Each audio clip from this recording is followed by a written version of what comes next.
Salut à toi, une fois de plus Marc Bouzina. Ici je te parle de formation dans le BTP parce que c'est un élément, un pilier, la formation, un pilier sur lequel tu dois t'appuyer pour émerger dans le secteur.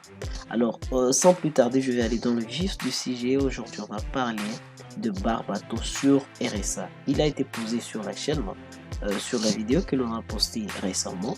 Comment arriver à générer les Barbato sur robots structurels. Alors les barbatos sont des barres qui sont là pour recueillir les efforts tranchants. Pour lutter contre les efforts, les efforts tranchants. Pour lutter contre les contraintes de cisaillement, selon le principe de réciprocité des glissements des contraintes tangentielles. Alors, cet élément, où est-ce qu'on trouve ça?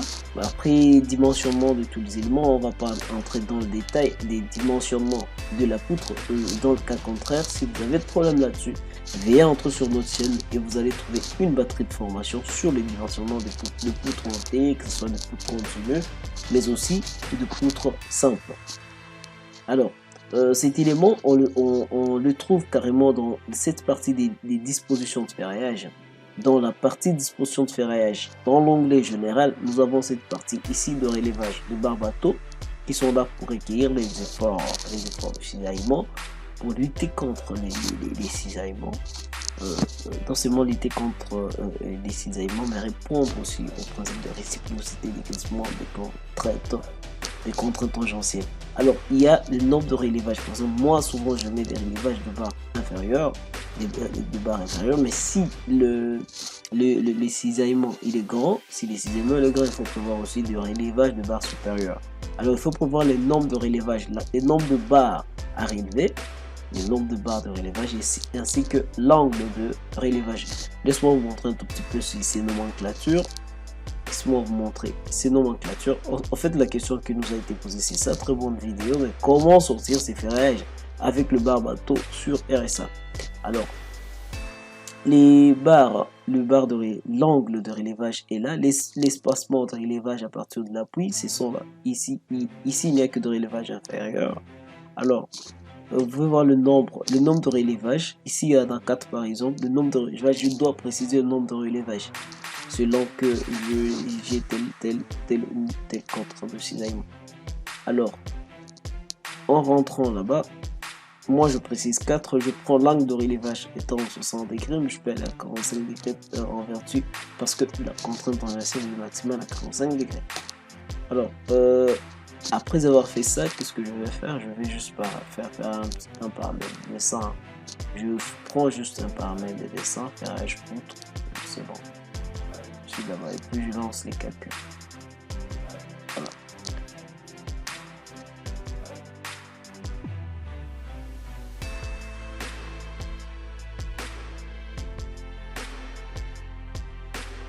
Voilà, il y a des erreurs en termes de facteurs. Il y a la matière ferraille est renforcée étant donné que les cisaillements d'appuis extrêmes, les cisaillements sont grands et sont grands. Et puis voilà, il y a un facteur de sécurité 0.99, c'est inférieur à 1, mais il n'y a pas de problème. Alors, j'ai cet élément ici, vous pouvez bel et bien voir. Nous avons, il y a les barres de peau qui se sont ajoutées, mais aussi en ces lieux ici, vous allez vous rendre compte que nous avons deux barres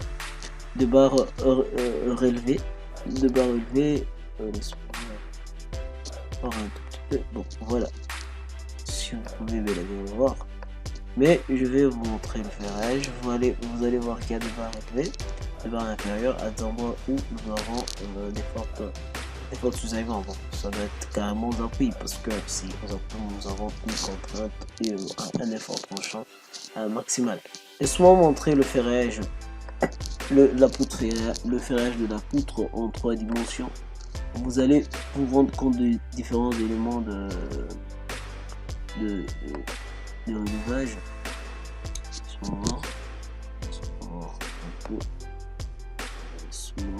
Ça. Si je travaille sans scrupule, comprenez-moi. Vous pouvez bel et bien voir, ils sont là les barres. Vous pouvez voir les barres élevées. Ils sont là les barres élevées, ils sont là. Voilà, ils sont là les barres élevées.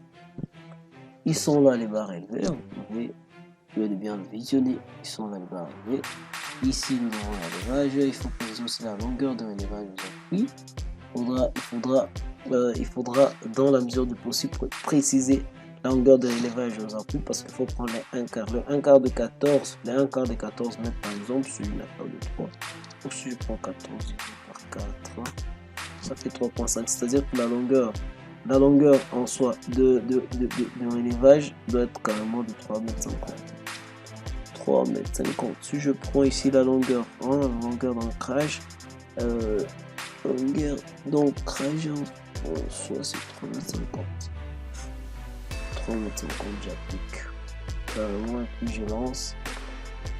Puis vous allez bel et bien voir. Normalement c'est 3,50 m de partie. Donc 3,50 m ici, mais bon. Évidemment, normalement, ça ne doit pas quitter la porte.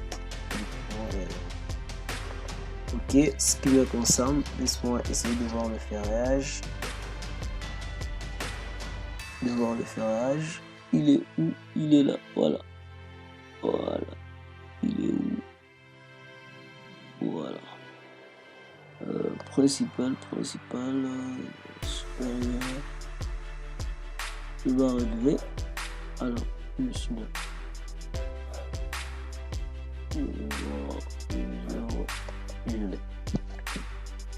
Sans débat réglé, voilà.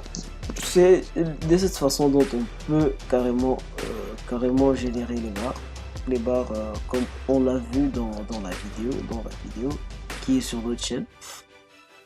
C'est une vidéo que l'on doit poster sur la chaîne. C'est une vidéo qui parle de barres bateau. On est sur chantier. D'ailleurs, on l'a réalisé sur chantier. La réalisation a été faite sur terrain. Vous voyez, ici, il n'y a que deux barres. Deux nombres de relevage. Nous en avions que deux pour des raisons de construction. Et bien voilà, sur base de ceci, il a été posé la question de savoir comment on peut le faire sur un rebond structurel. Et c'est sûr que la réponse elle est là. Comment on peut générer des barres